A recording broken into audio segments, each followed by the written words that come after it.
Hello बच्चों, welcome to maths Hunt. कैसे हैं आप सब? आई होप आप सभी लोग बहुत अच्छे होंगे। कल की डेट में बच्चे हम लोगों ने नंबर सिस्टम के बारे में कुछ पढ़ा था और नंबर सिस्टम को पढ़ने की ज़रूरत क्यों पड़ गई, क्योंकि क्लास 9th में आपका पहला चैप्टर ही नंबर सिस्टम है, संख्या पद्धति है। ये जो वीडियो है वो बाइलिंगुअल होगा, इंग्लिश मीडियम या हिंदी मीडियम बहुत सभी के लिए कंबाइंड रहेगा और सभी को यहाँ से बेनिफिट मिलेगा। तो हम यहाँ पे NCERT को प्रेफर करते हुए आगे बढ़ेंगे। आज हम क्लास 9th का पहला चैप्टर इंट्रोड्यूस करने जा रहे हैं जिसका नाम है नंबर सिस्टम। कल आप लोगों ने नंबर सिस्टम में जितने भी नंबर्स हैं सबके बारे में कुछ ना कुछ जान लिया है। उन नंबर सिस्टम को नंबर को अप्लाई करना आज सीखते हैं। चलिए तो आज आपकी क्लास शुरू करते हैं। बच्चों, नंबर सिस्टम को हमने थ्योरेटिकली देखा है, अब थोड़ा प्रैक्टिकली समझते हैं। मान लीजिए हमारी कोई भी क्या है, एक नंबर लाइन है, मतलब संख्या रेखा है, और यहाँ पर कहीं क्या है, ओरिजिन है, मतलब मूल बिंदु है। जनरली मूल बिंदु को हम ज़ीरो कहते हैं। आप जब छोटे थे क्लास 6, 7, 8 में, तो आप ज़ीरो के बाद 1, 2, 3 ऐसे करके आगे बढ़ते थे ना। जितने भी हमने नंबर पढ़ा है उन सभी नंबर को मैं एक बार रिप्रेजेंट करना चाह रहा हूँ कि नंबर वास्तव में संख्या रेखा पर होते हैं। चलिए देखा जाए। सपोज करिए ये 1 है और ये -1 है और ये 1 है। इसके बाद क्या आएगा, ये 2 हो जाएगा और ये -2 हो जाएगा। ठीक है, तो ये 3 हो जाएगा। आपने देखा होगा कि ये 1, 2, 3 ये क्या होते थे, नेचुरल नंबर होते थे। आपने देखा है कि 1, 2, 3 एंड सो ऑन क्या होते थे, नेचुरल नंबर होते थे। चलिए बहुत अच्छा, ये आगे लाइन बढ़ती जाएगी। नेचुरल नंबर के बाद आपने पढ़ा था होल नंबर, तो उसको हम 0 से स्टार्ट किए थे, 0 से स्टार्ट किए थे और इसे स्टार्ट करके n तक ले गए थे, n तक ले गए थे। ये नंबर क्या हो गया था, होल नंबर हो गया था। इसके बाद हम इंटीजर पढ़े थे। ये पूरा -∞ से +∞ तक ये जो नंबर गया था वो था आपका इंटीजर था। इसका मतलब आपने नेचुरल नंबर देख लिया, 1 से स्टार्ट होता है, होल नंबर देख लिया, 0 से स्टार्ट होता है, इंटीजर देख लिया, -∞ टू +∞। क्लियर है? लेकिन अभी आपने क्या देखा है, केवल ये नंबर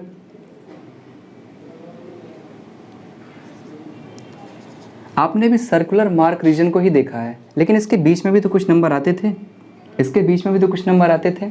इसे भी आपने पढ़ा है, आपने पढ़ा है रैशनल नंबर क्या होता है। देखिए एक मैं नंबर लिख रहा हूँ यहाँ पर 1.5, 1 और 2 का जस्ट मिड पॉइंट क्या होगा, 1.5, और 1.5 भी इसके बीच में है। अच्छा, थोड़ी देर के बाद आपको पता चलेगा कि √2 की वैल्यू 1.41 समथिंग ऐसे करके होती है, 1.41, और 1.5 से पहले होती है ये वैल्यू। इसका मतलब यहाँ कहीं पर आपको √2 भी नज़र आ जाएगा।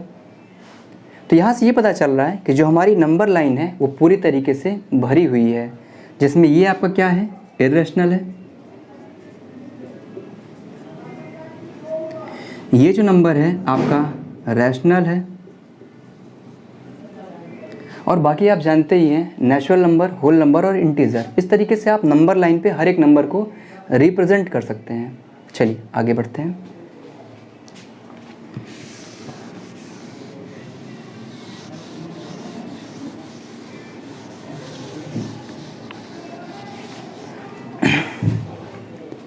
चलिए कुछ छोटे मोटे और नंबर देखते हैं जिन्हें आप रिप्रेजेंट करना पहले सीखे हैं, आज भूल चुके हैं। जैसे अगर हम आपसे कहें आप 1/3 को नंबर लाइन पर रिप्रेजेंट करिए, तो आप कैसे करेंगे। 0 है, ये 1 है, इस 1 को आप 3/3 भी लिख सकते हैं, क्योंकि आपको पता है 3/3 कितना होता है, 1 होता है, और 1 के ही बराबर लिखा गया है 3/3। तो इसके पहले आप पार्टीशन करना जा रहे हैं। ये कितना है, 0/3, क्योंकि 0/3 क्या होता है, 0। तो यहाँ कहीं पर आपका रहेगा 1/3 और यहाँ रहेगा आपका 2/3। तो जो नंबर आपको रिप्रेजेंट करना था वो था 1/3, और 1/3 यहाँ पर आपका है। ठीक है, चलिए कुछ और सीखते हैं।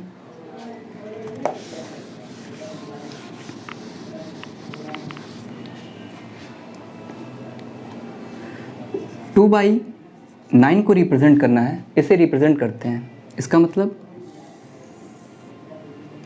ये 0 है और यहाँ पर 1 है, 0 और 1। अच्छा, ये कैसे पता चल रहा है कि ये वैल्यू 0 और 1 के बीच में ही है? क्योंकि इसकी वैल्यू <<1 है और <0 है। इसकी वैल्यू 0 से बड़ी है और 1 से छोटी है। आप डिवाइड करके भी चेक कर सकते हैं। ये तो मैं आपको और भी मेथड बता दूंगा, आप ऐसे ही बता सकते हैं। चलिए देखते हैं। जो वैल्यू 1 है उसको आप लिख सकते हैं 9/9 और ये वैल्यू कितनी हो जाएगी 0/9, क्योंकि 0/9 की वैल्यू कितनी होती है 0 और 9/9 की वैल्यू कितनी होती है 1। अब इसके बीच में आपको डिवीज़न करना है, फर्स्ट डिवीज़न। ये कितना हो गया 1/9, 2/9, 3/9, 4/9, 5/9, 6/9, 7/9 एंड 8/9। क्लियर है? तो आपको ये 1/9, 2/9, 3/9, 4/9 एंड सो ऑन नंबर्स दिख रहे हैं। तो आपका यहाँ कहीं पे क्या होगा, ये हो गया आपका 2/9। क्लियर है? चलिए, अब आपने नंबर सिस्टम में इतना पढ़ लिया है कि जैसे आप अपनी फर्स्ट एक्सरसाइज को कर सकते हैं, 1.1 को कर सकते हैं। लेकिन 1.1 को सॉल्व करने से पहले हम कुछ बातों पे ध्यान देंगे। जैसे पहली बात, जो हमारा नेचुरल नंबर होता है, कोई भी जो नेचुरल नंबर होता है वो हमारा होल नंबर भी होता है। क्योंकि नेचुरल नंबर में क्या आते हैं 0 से 9 तक, और होल नंबर में कहाँ आते हैं 0 से इन्फिनिटी तक। 0 ये 1 to इन्फिनिटी है और ये 0 to इन्फिनिटी है। इसका मतलब जो भी नेचुरल नंबर होगा वो एक होल नंबर होगा। मेरी बातों का आप नोट्स बना करके लिख सकते हैं, क्योंकि आपके लेवल पे डिक्टो एज इट इज़ जो मैं बोल रहा हूँ वही सवाल बन जाता है। कोई भी नेचुरल नंबर, कोई भी प्राकृतिक संख्या एक पूर्ण संख्या होती है। प्रत्येक प्राकृतिक संख्या एक पूर्ण संख्या होती है। प्रत्येक प्राकृतिक संख्या एक पूर्णांक होती है। प्रत्येक प्राकृतिक संख्या एक पूर्णांक होती है। प्रत्येक प्राकृतिक संख्या एक परिमेय संख्या होती है और प्रत्येक प्राकृतिक संख्या एक वास्तविक संख्या होती है। मतलब every natural number is a whole number, it is also a integer, rational number and real number. Clear है? नेचुरल नंबर्स इसके अलावा कोई सवाल नहीं बनता है। कुछ और केस देख लेते हैं। होल नंबर को चेक कर लेते हैं। कोई भी होल नंबर एक इंटीजर होता है। कोई भी पूर्ण संख्या एक पूर्णांक होता है। कोई भी होल नंबर एक रैशनल नंबर होता है। कोई भी होल नंबर एक रियल नंबर होता है। आगे बढ़ते हैं। आपने 2 नंबर के बारे में पढ़ लिया। पहला नंबर प्राकृतिक संख्या मतलब नेचुरल नंबर, अगला नंबर है होल नंबर। तीसरा केस बनता है इंटीजर का।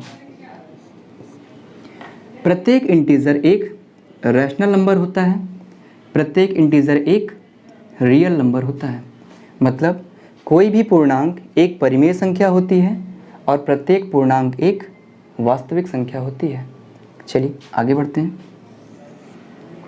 आपने 4 नंबर सिस्टम के बारे में देख लिया, प्राकृतिक संख्या, पूर्ण संख्या, पूर्णांक। इसके बाद आपने क्या पढ़ा था, परिमेय पढ़ा था। परिमेय को हम डिनोट करते हैं क्यों डैश से। कोई भी परिमेय संख्या हमेशा एक वास्तविक संख्या होती है। प्रत्येक परिमेय संख्या एक वास्तविक संख्या होती है। तब आप लोग अपने 1.1 को देखिएगा और उसमें जितने भी क्वेश्चन हैं अप्रॉक्सीमेट उनमें से कुछ लग जाएंगे जिसमें ये कॉन्सेप्ट हो कि कौन सा नंबर क्या होता है। चलिए हम आगे बढ़ते हैं।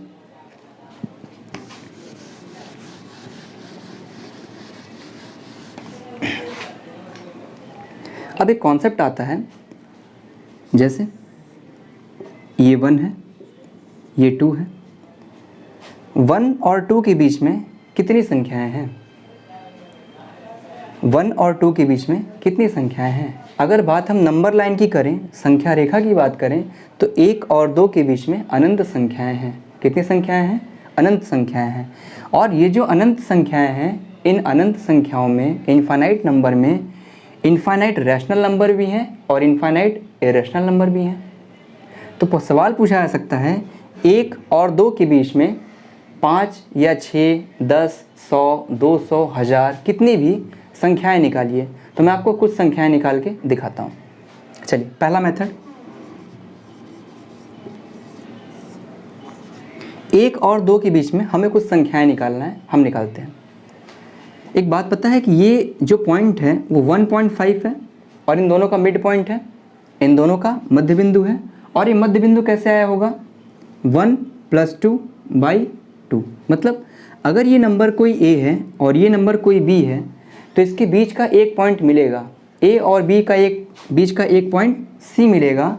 तो C क्या होगा हमेशा A + B/2। C = A + B/2। Clear है। अब मान लीजिए कि आपको 1.5 मिल गया और 1 मिल गया। अब इसके बीच का नंबर निकालना है तो फिर से आप इन दोनों को जोड़ेंगे और 2 से डिवाइड करेंगे तो एक नंबर यहाँ मिल जाएगा। फिर इन दोनों को ऐड करके 2 से डिवाइड करेंगे तो एक नंबर यहाँ मिल जाएगा। और ऐसे आपको नंबर की एक लिस्ट मिलती रहेगी। लेकिन ये मेथड बहुत टिपिकल नहीं है। इस मेथड को आपको समझने में, सॉल्व करने में बहुत टाइम लग सकता है।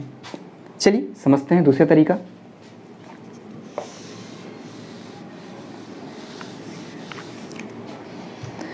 मान लीजिए सेम नंबर है 1 और 2, 1 और 2, और इसके बीच में हमें संख्याएं ज्ञात करना है। तो एक बात समझिए, एक से बड़ी कोई भी संख्या लिखिए, जैसे कि 1.1 एक संख्या है इससे बड़ी, जो 1 से बड़ी है और 2 से छोटी है। इसके बाद की संख्या देखिए 1.11, फिर 1.111, 1.1111, ऐसे करके बहुत सारी संख्याएं हो सकती हैं। चलिए अगला नंबर चूज़ कर लीजिए 1.02, ये भी 1 से बड़ी है, इसमें भी आप इंक्रीज़ कर सकते हैं। 1.021, 1.022, 1.023। तो बेसिक आइडिया आपको पता चल गया होगा कि इसके बीच की एक भी नंबर पता कर लीजिए और उसमें आप अपने मन से नंबर बढ़ाते जाइए। चलिए थर्ड कॉन्सेप्ट देखते हैं।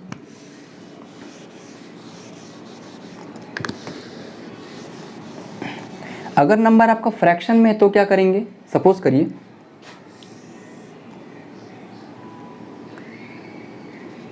यहाँ कहीं आपका 3/5 है और यहाँ कहीं आपका 4/5 है और इसके बीच में आपको 5 नंबर 6 नंबर्स फाइंड करने हैं। तो एक कॉन्सेप्ट देखिए, एक तो ये है कि आप इन दोनों को जोड़ के 2 से डिवाइड कर दीजिए तो इनका मिड पॉइंट निकल आएगा, एक नंबर मिल जाएगा। फिर इन दोनों को ऐड करके 2 से डिवाइड कर दीजिए, एक नया नंबर मिल जाएगा। ऐसे करके एक प्रोसेस करते रहेंगे आप, तो थोड़ा टाइम लग सकता है बट आपको आंसर आ जाएगा। दूसरा मेथड क्या है, आप 3/5 को सॉल्व कर लीजिए। तो सॉल्व कर लीजिए,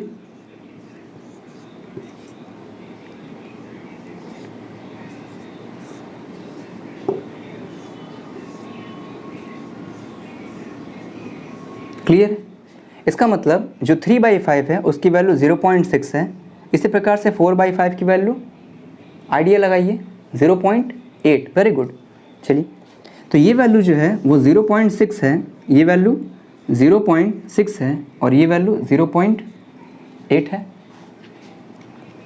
अब इसके बीच में नंबर फाइंड करना है तो चलिए स्टार्ट करते हैं। 0.61, 0.611, 0.6111, ऐसे करके बहुत सारे नंबर हो सकते हैं। अगला तरीका देखिए 0.62, 0.621, 0.662, बहुत सारे नंबर हो सकते हैं। अगले मेथड पे हम आते हैं। अगर आपको ये सब नहीं सोचना है, डिवीज़न नहीं करना है, मल्टीप्लिकेशन नहीं करना है, एडिशन नहीं करना है, सब्ट्रैक्शन नहीं करना है, तो भी एक मेथड है। देखते हैं। फर्स्ट नंबर है 3/5 और सेकंड नंबर है 4/5। इन दोनों क्वेश्चन को इसलिए लिया गया है क्योंकि आपके एनसीईआरटी का क्वेश्चन भी है और मैं आपको समझा भी दूंगा। आप यहाँ पे कोई भी नंबर ले सकते हैं। तो कॉन्सेप्ट समझ लेते हैं। कॉन्सेप्ट क्या है, ये 3/5 और ये क्या है 4/5। कितने नंबर चाहिए आपको। सपोज करिए 6 नंबर चाहिए या 5 नंबर चाहिए। इनके बीच में कितने नंबर चाहिए, 5 नंबर चाहिए। तो 5 में एक ऐड कर दीजिए, 6 हो गया। 6 से मल्टीप्लाई कर दीजिए और 6 से ही डिवाइड कर दीजिए। सेम प्रोसेस यहाँ भी कर दीजिए। 3 6 18 अपॉन 5 6 30, 4 6 24, 5 6 30। अब देखिए आपको कितने नंबर मिल रहे हैं, 18 अपॉन 30 और 24 अपॉन 30। चलिए देखते हैं 18 के बाद क्या आएगा, 19 अपॉन 30। इन दोनों के बीच में क्या नंबर आएंगे देखिए, 19 अपॉन 30, 20 अपॉन 30, 21 अपॉन 30। तो ये 21 अपॉन 30, 22 अपॉन 30, 23 अपॉन 30, कितने नंबर हो गए, 1 2 3 4 5। और हमने स्टार्ट किया था 5 नंबर से, हमने स्टार्ट भी किया था। चलिए बहुत अच्छा।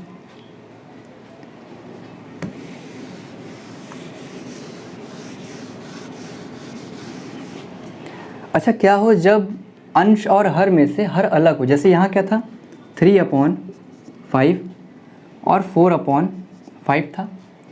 तो अगर मान लीजिए 6 नंबर का है तो आप 7 अपॉन 7 कर देंगे, यहाँ भी 7 अपॉन 7 कर देंगे। जैसे आप यहाँ 7 अपॉन 7 कर दिए और यहाँ 7 अपॉन 7 कर दिए। तो इससे क्या हुआ, इससे हुआ ये कि जो आपका डिनोमिनेटर है वो इक्वल ही रहा। जैसे 5 7 35 और 3 7 21, 4 7 28 अपॉन 5 7 35। तो यहाँ क्या है, जो हर है वो समान था, तो आपने लिख दिया बहुत आसानी से 22/35, 23/35, 24/35 एंड सो ऑन। लेकिन क्या हो जब हर समान ना हो, तब क्या करेंगे, देखते हैं उसका सॉल्यूशन। जैसे कोई भी नंबर ले लेते हैं हम, 1/2 और 2/3, 1/2 और 2/3। अब इसका क्या करना है, हर समान करना है, जो इसका डिनोमिनेटर है उसे इक्वल करना है। और मान लेते हैं इसके बीच में कितने नंबर फाइंड करना है, 5 नंबर फाइंड करना है। तो पहला स्टेप क्या होगा, दोनों में 6 से गुणा करेंगे। चलिए देखते हैं, 1/2 इंटू 6 अपॉन 6, 2/3 इंटू 6 अपॉन 6, ये कितना हो गया 6 अपॉन 12, और ये कितना हो गया 12 अपॉन 18, 12 अपॉन 18। अब यहाँ पे 12 है और यहाँ पर 18 है, इसका मतलब आप वो अप्रोच नहीं लगा सकते हैं कि 7/12, 8/12, 9/12, ऐसा नहीं कर सकते हैं। तो आपको इन दोनों को इक्वल करना पड़ेगा। तो यहाँ 6/12 है और यहाँ पर 12/18 है। यहाँ पर आपको डिनोमिनेटर इक्वल करना पड़ेगा। अब डिनोमिनेटर इक्वल करने के लिए आप देखेंगे कि इसका और इसका एलसीएम कितना होता है। एलसीएम के ही आधार पे आप डिनोमिनेटर इक्वल कर सकते हैं। तो एलसीएम क्या होता है, लोवेस्ट कॉमन मल्टीपल, सबसे छोटी से छोटी संख्या जो इन दोनों का मल्टीपल हो। तो आप देख लीजिए 12 से भी 36 कटेगा और 18 से भी 36 कटेगा। तो यानी आप इसको 36 बना सकते हैं। कैसे, देखिए, इंटू 3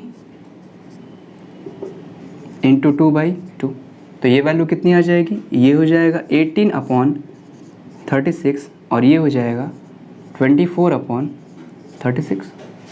तो अब क्या है, इसके बीच में अब आप नंबर फाइंड कर सकते हैं। 19/36, 20/36, 21, 22, 23, 5 नंबर्स मिल गए।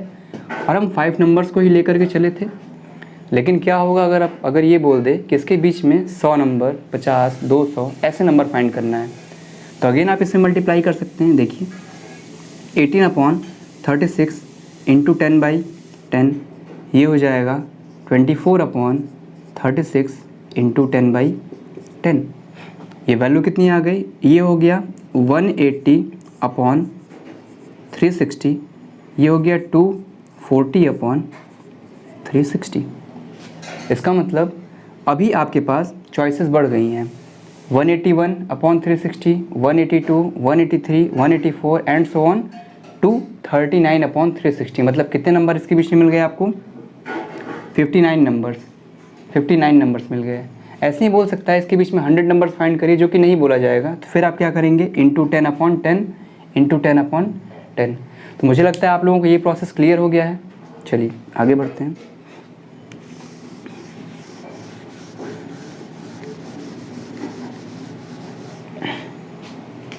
एक कॉन्सेप्ट होता है इक्विवेलेंट रैशनल नंबर।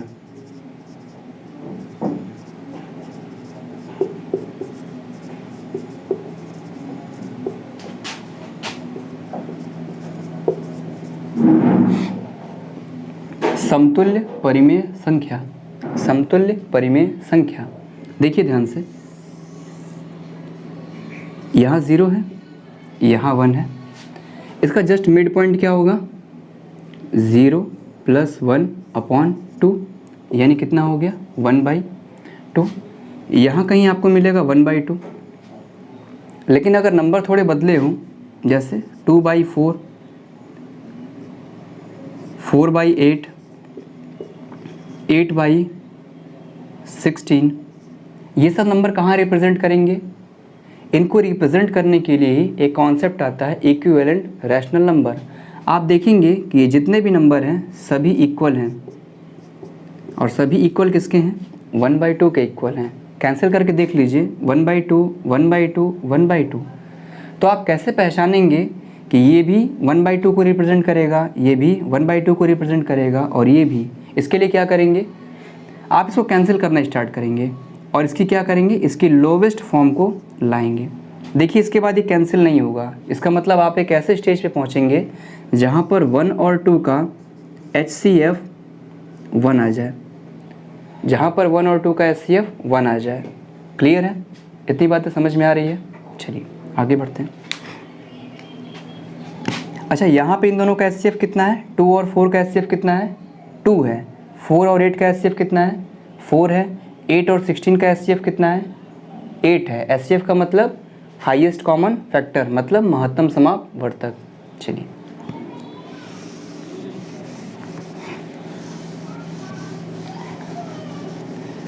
तो आपने ये समझ लिया है कि कैसे हम 4/8 को, 8/16 को सब कुछ 1/2 के इक्वल ही मान करके रिप्रेजेंट करेंगे। अब एक कॉन्सेप्ट आता है, अगर x = √4 हो और x² 4 हो, तो आप जब अगले चैप्टर में पढ़ेंगे जिसका नाम पॉलिनोमियल है, जिसे हिंदी में बहुपद कहते हैं, उस चैप्टर में आप पढ़ेंगे तो वहाँ आपको पता चलेगा इसकी घात कितनी है, 1 है। अगर इसकी पावर 1 है तो इसके सॉल्यूशन केवल 1 होंगे। मतलब किसी भी इक्वेशन में, किसी भी इक्वेशन की जितनी पावर होती है उसके उतने ही सॉल्यूशन होते हैं, और यहाँ पर पावर 1 है इसलिए इसका एक सॉल्यूशन होगा। एक कॉन्सेप्ट। दूसरा कॉन्सेप्ट ये कहता है कि स्क्वायर रूट के अंदर कोई भी क्वांटिटी है उसकी वैल्यू हमेशा पॉजिटिव आती है। तो 4 का स्क्वायर रूट कितना होगा 2, मतलब 4 का वर्गमूल कितना होगा 2, तो x की वैल्यू कितनी हो गई 2। समझ में आ रहा है? क्योंकि आप जब 2 का स्क्वायर करेंगे तो 4 मिल जाएगा।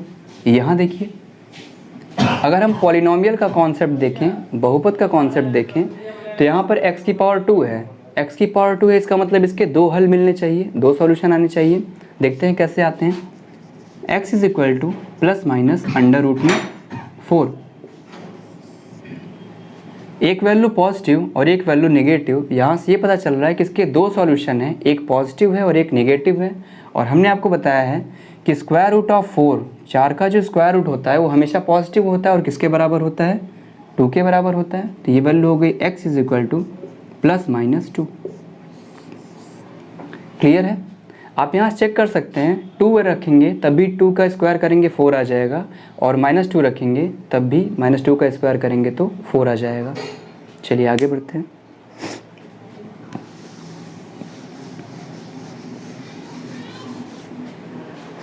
फाइनली मतलब इतना निकला कि किसी भी नंबर का जो स्क्वायर रूट होता है वो हमेशा पॉजिटिव होता है।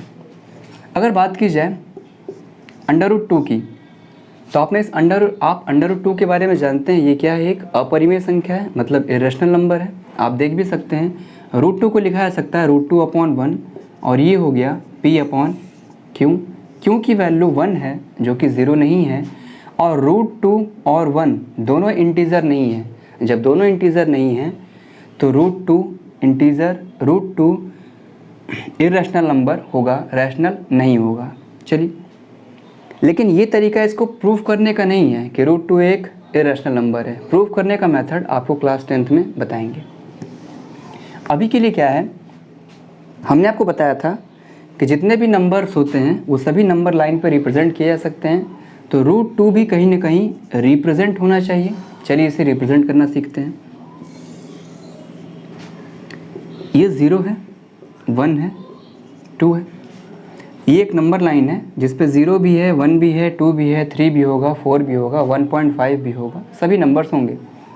ऐसे ये भी एक नंबर लाइन है जिस पर 0 है, 1 है, 2 है, कोई प्रॉब्लम नहीं। देखिए अगर ये 1 है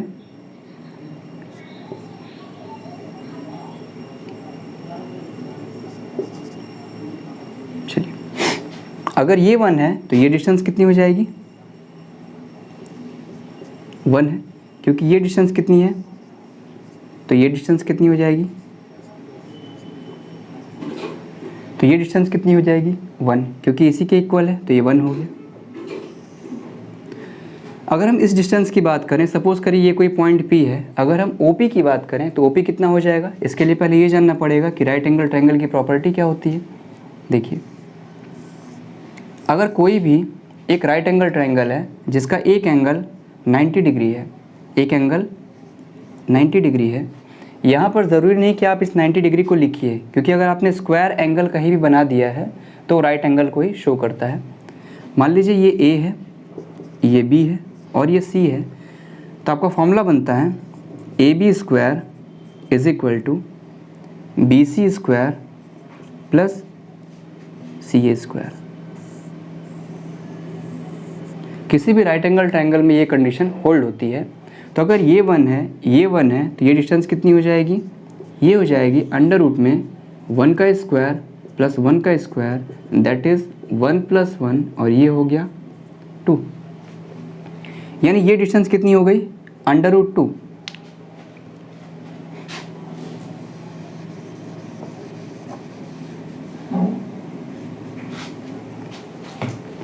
ये डिस्टेंस कितनी हो गई? Under root 2। आप सपोज करिए OP को रेडियस मान करके एक सर्कल बनाइए। ये सर्कल बनाएंगे तो इसको कहीं कहीं कट करेगा। मान लीजिए इस पॉइंट पर ये कट कर रहा है, तो ये जो डिस्टेंस आ गई वो अंडर रूट 2 हो जाएगी। ऐसा क्यों? क्योंकि ये भी क्या होगा? OP के ही बराबर होगा और रेडियस ये होगा, इसलिए ये डिस्टेंस कितनी हो जाएगी? अंडर रूट 2 हो जाएगी। अगर आपने अंडर रूट 2 को बना लिया है तो अंडर रूट 3 बना सकते हैं। चलिए देखते हैं कैसे।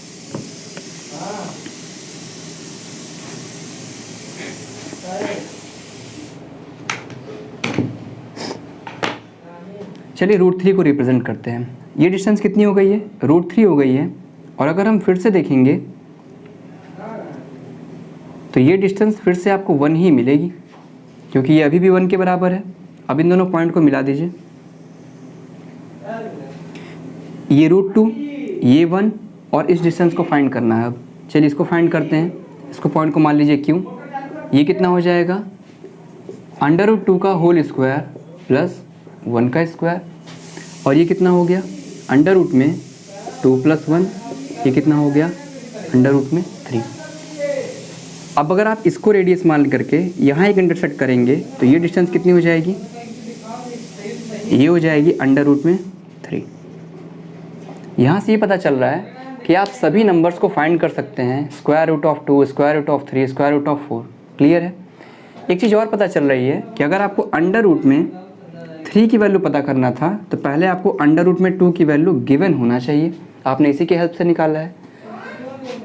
अर्थात अगर आपको अंडर रूट n की वैल्यू पता करना है तो आपको अंडर रूट n माइनस 1 की वैल्यू पता होनी चाहिए, अगर आपको ये फाइंड करना है तो। इतनी बात क्लियर है? चलिए आगे बढ़ते हैं। अब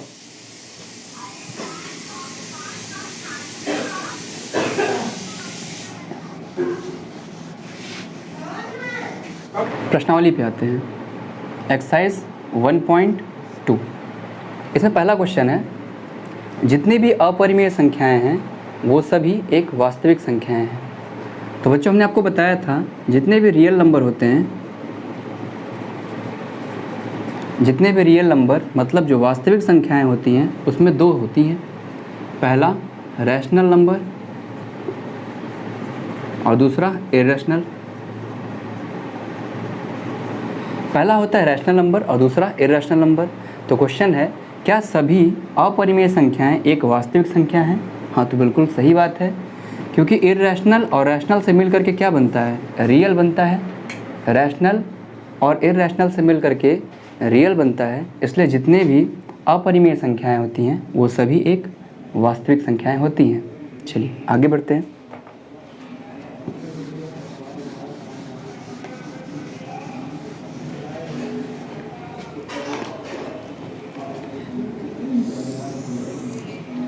क्या संख्या रेखा पर सभी संख्याएं अंडर रूट m के प्रकार की होती हैं जहां पर m एक प्राकृतिक संख्या हो?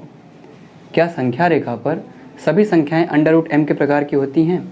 हमने आपको बताया था कि अंडर रूट में अगर कोई भी संख्या होती है, अंडर रूट में अगर कोई भी संख्या होती है a, तो उसकी वैल्यू कभी भी नेगेटिव नहीं आती है, मतलब square root of a always positive. किसी भी संख्या का जो स्क्वायर रूट होता है वो हमेशा पॉजिटिव होता है। अच्छा, तो मान लीजिए ये आपका 0 है, ये 1 है, ये 2 है, ये -2 है। जो अंडर रूट m प्रकार की संख्याएं होंगी वो कैसी होंगी? Under root 1, under root 2, under root 3, under root 4 and so on, इस प्रकार की संख्याएं होंगी जहाँ पर m क्या है? एक प्राकृतिक संख्या है। m क्या है? एक प्राकृतिक संख्या है। लेकिन क्या किसी भी स्थिति में आप इसे प्राप्त कर पाएंगे नेगेटिव ऑफ 2 को? क्या आप नेगेटिव ऑफ 2 को प्राप्त कर पाएंगे? नहीं, क्योंकि इसकी वैल्यू कभी भी नेगेटिव नहीं हो सकती है। इसलिए पूरी की पूरी जो हमारे रियल नंबर हैं वो कभी भी अंडर रूट m के प्रकार का नहीं हो सकता है। तो इसका दूसरा स्टेटमेंट गलत है। चलिए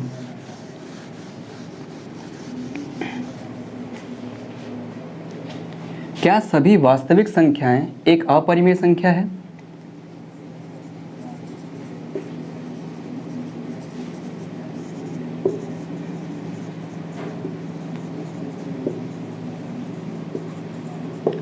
जितनी भी वास्तविक संख्याएं हैं सभी अपरिमेय संख्याएं हैं। एक एग्जांपल ले लीजिए 2। 2 एक की रियल नंबर है, 2 एक वास्तविक संख्या है, क्योंकि 2 क्या होता है? एक परिमेय, मतलब रैशनल नंबर होता है। लेकिन क्या 2 एक अपरिमेय संख्या है, इरेशनल नंबर है? नहीं, इसलिए ये स्टेटमेंट गलत है। अगला क्वेश्चन देखते हैं।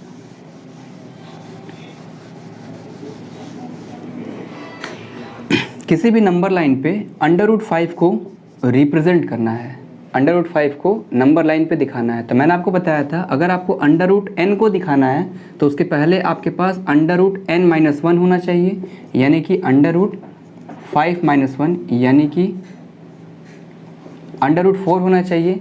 और अंडर रूट 4 की वैल्यू कितनी होती है? 2। तो पहले आप अंडर रूट 4 को दिखाएंगे, यानी कि पहले आप 2 को दिखाएंगे। तो बहुत आसान सी बात है ये 0 है, 1, 2, ये डिस्टेंस कितनी हो गई? 2। और ये कोई लाइन है जिस पर ये डिस्टेंस कितनी है? 1 है। ये डिस्टेंस कितनी है? 1 है। तो ये डिस्टेंस कितनी हो जाएगी? 1 हो जाएगी। ये डिस्टेंस कितनी हो जाएगी? फिर ये हो जाएगी अंडर रूट में 2 का स्क्वायर प्लस 1 का square, that is under root में 4 + 1, दैट इज़ अंडर रूट में 5। तो ये नंबर क्लियर है, नंबर क्लियर है। अंडर रूट 5 आप रिप्रेजेंट कर सकते हैं। चलिए आगे बढ़ते हैं।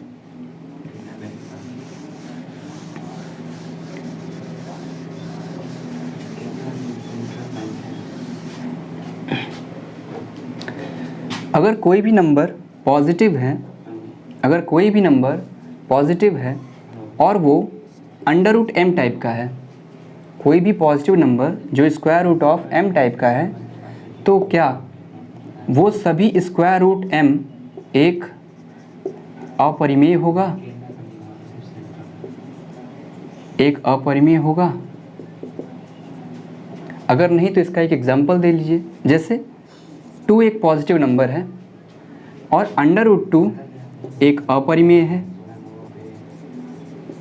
एक अपरिमेय है। स्क्वायर रूट ऑफ 2 एक अपरिमेय है, क्लियर। लेकिन स्क्वायर रूट ऑफ 4 ये कितना आ जाएगा? 2। और ये कितना है? एक परिमेय है।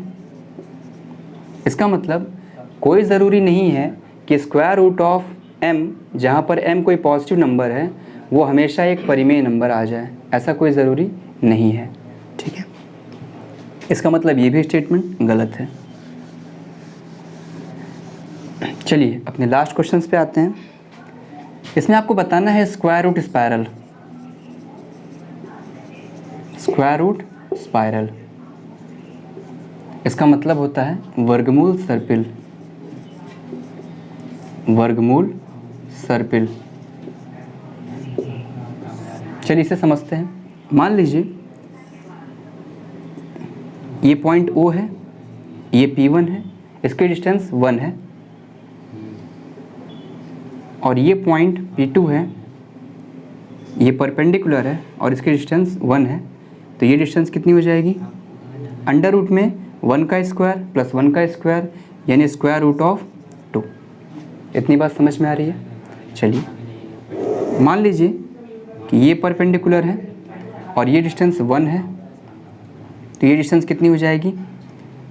स्क्वायर रूट में अंडर रूट में 2 का होल स्क्वायर प्लस 1 का स्क्वायर यानी ये हो जाएगा अंडर रूट में 2 + 1 यानी कि 3। क्लियर है? क्लियर है? चलिए आगे बढ़ते हैं। फिर मान लीजिए कि ये डिस्टेंस कितनी है? 1 है। ये डिस्टेंस कितनी है? 1 है, और ये एंगल राइट एंगल है, ये एंगल राइट एंगल है। तो ये डिस्टेंस कितनी हो जाएगी?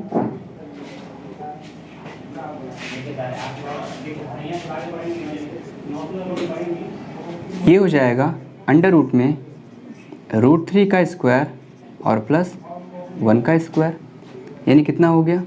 अंडर रूट में 3 + 1 यानी कि अंडर रूट में 4 और इसका मान कितना हो गया? 2। यानी ये डिस्टेंस कितना हो गया? 2। तो आप देख रहे हैं आपको एक स्पायरल मिलेगा जिसकी डिस्टेंस इंक्रीजिंग ऑर्डर में है। ये √1 है, ये √2 है, ये √3 है, ये √4 यानी कि 2 हो गया, फिर √5, √6, √7, √8 और ऐसे करके एक कंप्लीट सर्कल बनता रहेगा। क्लियर है? चलिए आगे बढ़ते हैं।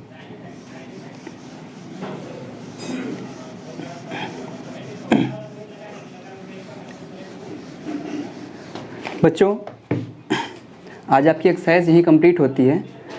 और एक मिनट, चलिए आप लोग हमें कमेंट में बताइएगा क्लास कैसी लगी। अगर क्लास आपको अच्छी लगती है इसे लाइक करिए, शेयर करिए, सब्सक्राइब करिए, और कोई भी क्वेश्चन कोई भी डाउट अगर आपको लगता है तो कमेंट सेक्शन में पूछिएगा। ठीक है? जय हिंद, जय भारत।